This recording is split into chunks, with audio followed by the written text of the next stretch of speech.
Hey, it's Dallas, and I have a question for you. But first, let me set the mood.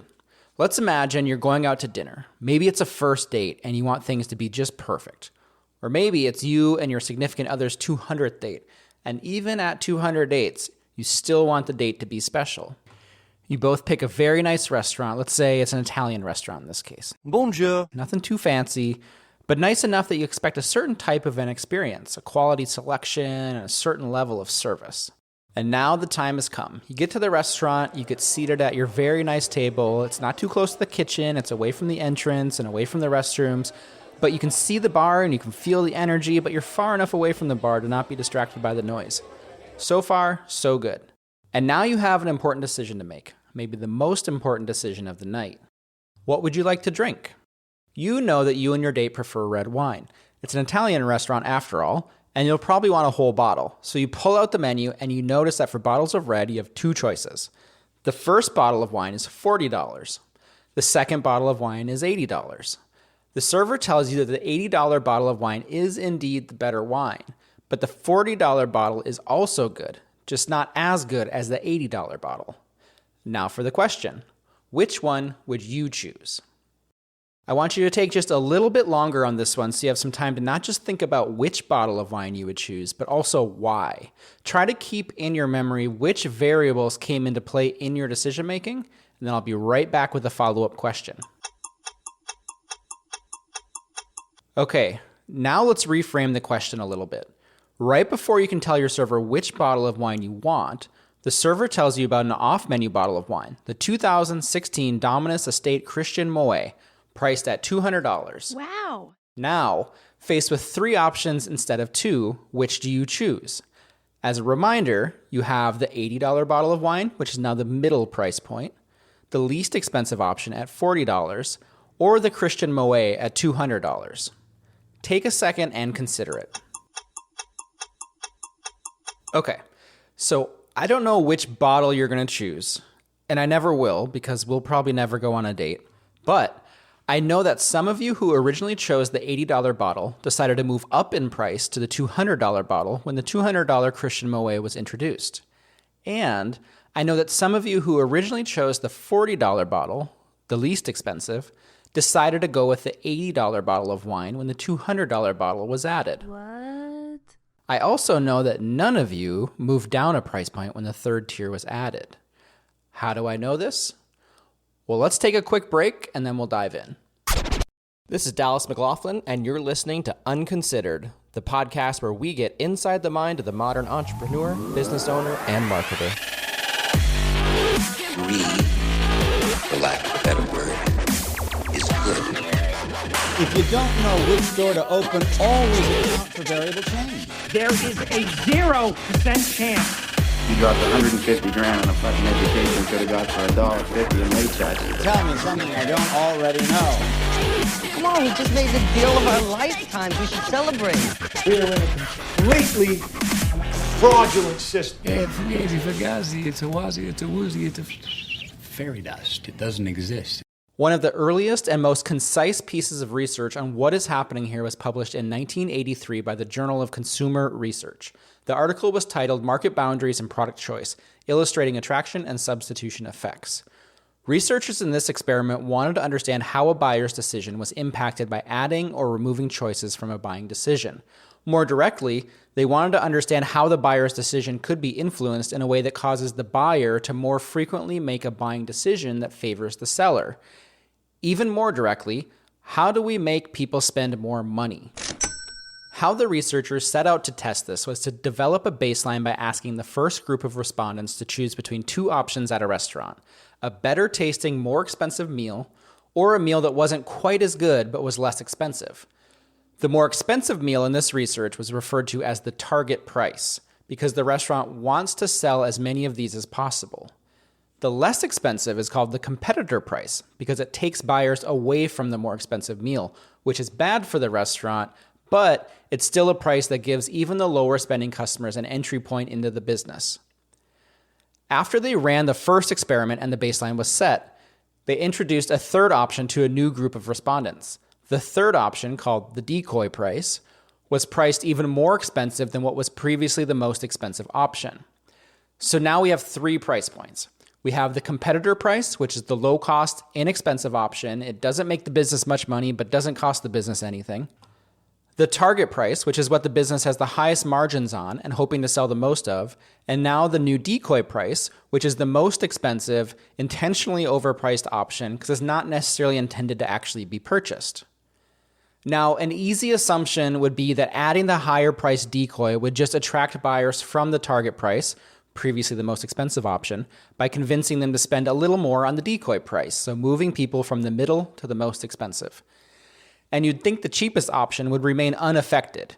You would think that if a person is going to buy the cheapest option originally, the competitor price, they would still buy the cheapest option even when a more expensive item is added. What the researchers actually found was fascinating and incredibly important for anybody selling anything to keep in their back pocket. Not only did people choose to spend more when the Decoy price was added, moving up from the target price to the Decoy price, from the middle to the top, even more surprising was that when the Decoy price was added, more people from the least expensive meal group chose to move up to the middle price point, from the least expensive competitor price to the middle target price. The higher priced Decoy actually created what's called a double positive effect. The amount of buyers choosing the least expensive option decreased, the percentage of buyers who chose the target price increased, and some buyers even chose the new higher priced Decoy price. Adding the Decoy price increased the probability of respondents choosing the target price. This phenomenon became known as the Decoy effect. It's also sometimes referred to as the attraction effect. By adding an often irrelevant option to an existing set of choices, the percentage of people buying the more desirable choice, to the business that is, actually increases. To fully understand the power of the Decoy effect and how it works, we have to first understand what is known as rational choice theory. Rational choice theory tells us that when individuals are faced with a decision, most often the first thing they will do is evaluate their own self-interest to make that decision. And typically that decision will be made in a manner that leads to their greatest benefit. Basically, people will do whatever is best for them. Rational choice theory gets a little bit more complex when we take into consideration that what is best for one person may not be best for the next, or even the majority. This is because how a person decides what is in their best interest, or what is rational choice for them, is completely up to their personal preferences. For example, one person may decide that cutting alcohol out of their diet is in their best interest because it will protect their health over the long term, while another person may decide that happy hours, and thus alcohol, are important to relieving their stress, networking with colleagues, and growing their social circles, creating a net positive in their life. While these decisions are the complete opposite of each other, both individuals feel their decision is the best decision, or the rational choice, as it achieves the best result for themselves. People will do what they believe is the best for them, their most rational decision. And now that we understand rational choice theory, it's easier to see why the Decoy effect is so important, and you can see why when it's used correctly, it becomes one of the most valuable marketing and manipulation tools we have available. Because as marketers, as business owners, or salespeople, we don't always want the buyer making a rational decision, that is, a decision that's in their best interest. We want them to make decisions that favor us, the business, a decision that is in our best interests. For example, if everyone walked into the Apple store and bought the most reasonably priced iPhone with storage only for what they need and used that phone for 6 years until it reached its end of life, well, we can all agree that that's probably a rational thing to do. Apple wouldn't be $1 trillion company if they weren't equipped to overcome that. Trust me, I understand that it's often believed it's the ethical and responsible thing for businesses to actually sell the customer what is truly in their best interests, but frankly, that's not always the case. For example, an alcohol company doesn't want you to stop drinking alcohol in the interest of your health, so they make it look fun and social and exciting. They build attraction by associating alcohol with things you already love, like vacations and concerts and sports. They make drinking alcohol seem like something you want to do, even a reward you deserve at the end of a hard day, despite that it may actually run against your best interests. And guess what? You do it. Because we all make a lot of irrational decisions in our everyday life. And a lot of those bad decisions are driven by marketing and advertising and businesses convincing us that we should do it. The decoy effect, which is the ability to build attraction to the target price or target decision, is the tool that allows us as marketers and business owners to compete against and overcome a buyer's default rational decision making, to spend more, to shop more frequently, and to do both of those things with us, the business. This happens because the decoy price creates a shift of the perceived value of a product or service. The decoy price makes the target price seem more attractive and seem more rational. The higher irrational decoy price does this by making the target price seem like the safer choice by raising the perceived value of the target price relative to the cheaper competitor price. When a buyer feels like the target price is the safest choice because the decoy price is too expensive, and not all of us want the cheapest option either, the target price makes it much easier for the buyer to justify their decision to themselves and those around them. Because when a buyer chooses the middle, they can say, well, I didn't overspend and I wasn't cheap. I went right in the middle. I made the safe choice. A feeling that they, without the decoy price, may not have had. And most people don't get in trouble with their bosses or their significant others for making the safe decision. That's why we call it the safe decision. So what if you're not in the restaurant business? What if you're not trying to maximize your margins on a nice dinner or a bottle of wine? Maybe you offer a piece of software, or maybe you, like me, have a service offering which is priced as a reoccurring monthly retainer. How can you, knowing what we discussed here, take advantage of the decoy effect to increase sales and revenue for your business? When we discuss pricing a bottle of wine and introducing a decoy price, we're discussing what's called a fixed utility model. It's considered fixed because the margin on a $40 bottle of wine and a $200 bottle of wine in terms of percentage is relatively the same depending on the restaurant's markup. And in case you're wondering, the markup on a bottle of wine in a restaurant is usually 200 to 300% over the wholesale price, making that $200 bottle of wine a $50 bottle at Costco. But remember, we tell ourselves we're paying for the experience. Or in other words, the business is overcoming our rational choice to not buy that bottle of wine by using the experience to make us make an irrational choice. The decoy effect is what restaurants are using. But anyway, it's also considered a fixed model because there is no other variable beyond the pricing. Meaning, if you buy the $200 bottle of wine, you're not gaining any extra features or any additional services in exchange for spending more, just hopefully a better bottle of wine. But most of our businesses are quoting services that contain multiple items, each containing multiple dimensions. For example, a flooring business would be quoting square footage multiplied by the cost of the flooring type. That's two variables or two dimensions. A marketing agency may be quoting multiple service lines, web plus SEO plus design, and then multiplying those services by labor hours, so they have multiple dimensions. Enterprise software companies like Slack and Basecamp offer additional features at different price tiers. When you look at their pricing pages and almost any other software company, you'll notice something similar. There's usually a tier that is highlighted or labeled, best value or most frequently bought. This is, if you've learned anything here, their competitor price. Anything to the right of it is likely a decoy. Anything to the left of it, likely a competitor price. You'll see this in the airline industry when you're purchasing flight tickets. You'll see it in the hotel industry when you're booking your room, your cell phone company selecting a plan, on and on and on. While additional variables in your pricing, whether it's labor, features, higher quality products, or higher price points, can make deploying decoy pricing a little bit more challenging, the authors of Market Boundaries and Product Choice prove that it still works. Even as variability is added, decoy pricing can still be used on both the bottom tiers and the top tiers to push buyers to the middle tier of pricing, where the target price sits, resulting in more purchases of the target price and higher overall revenue. And whether you realize it or not, a lot of us have been doing this already. What I've intentionally avoided saying until now, hoping some of you would get there before me, is good, better, best. Does that sound familiar? Good, better, best. Competitor, target, decoy.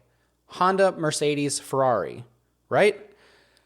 As a business owner, I've experienced countless standoffs during client meetings where typically I'll say, hey, what's your budget? And they'll say, I don't know. What should we spend? It's extremely common in these situations for everyone to agree that a good, better, best approach to the pricing is the rational outcome for everyone. The buyer feels like it will present them with the safer option. In fact, if you're the business owner or the one on the sales side of the conversation, you should encourage this approach. And when you get buy-in on a good, better, best model, give yourself a little internal celebration or a little high five. Yay! Because you get to go craft 3 distinct price points. Because if the research we talked about today holds true, and spoiler alert, it does, a good, better, best approach, competitor, target, decoy, means you're now more likely than at the start of the meeting to get the price you wanted to get for your services. The next step is developing a framework to deliver your good, better, best model. Keep in mind that while landing on this approach should go in the win column for the business owner, it's incredibly important that you don't take advantage of the situation. You do still need to honestly and ethically create your price points, and you need to be prepared for the buyer to select any one of those 3 options you're presenting, and you do need to be able to deliver on all 3 of those prices. So what you can do is try to think about it this way. First of all, you know what you want to charge for your services, and you know what you think the buyer needs. After all, you're the expert, so I hope you can get there. Then start with a target price. Outline your best recommendation, the full service offering to meet the buyer's needs, whether it's KPIs, the development of a product, the design of a logo, whatever it happens to be. Set your target price first, at a price that is worth your time and it's a fair price to the buyer.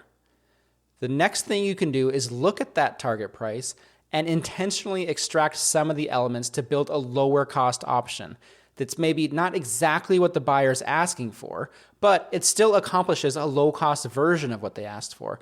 For example, if they actually need a 20-page website and that's achieved in your target price, maybe the lower tier only provides 14 pages.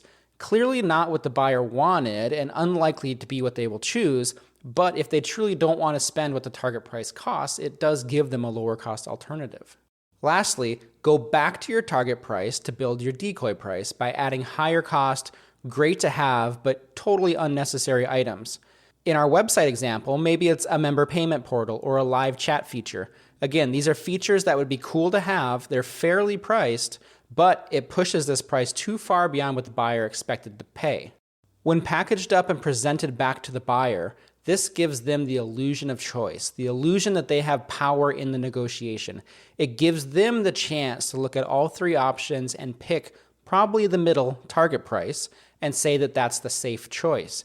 It will give them the chance to go back to their bosses, their wives, coworkers, and state as a matter of fact that they reviewed several options, they did their due diligence, they negotiated, and they chose what they deemed to be the best priced option, which to them is the safe option.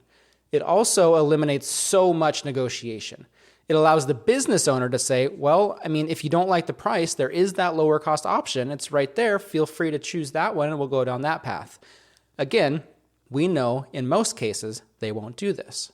You as the business owner are happy because you charged what you wanted to charge and sold what you wanted to sell. The buyer is happy because they feel safe and secure and happy with their decision, while also feeling like they effectively negotiated. This is your double positive. This is Dallas McLaughlin, and that was another episode of Unconsidered. If you made it this far, thank you so much. That means a lot to me. If you're interested, there's links to all of the research and a full episode transcript at my website, dallasmclaughlin.com. If you enjoyed this episode, please leave a review on your podcast platform of choice and consider sharing it with a friend of yours. Until next time, keep working hard and have fun.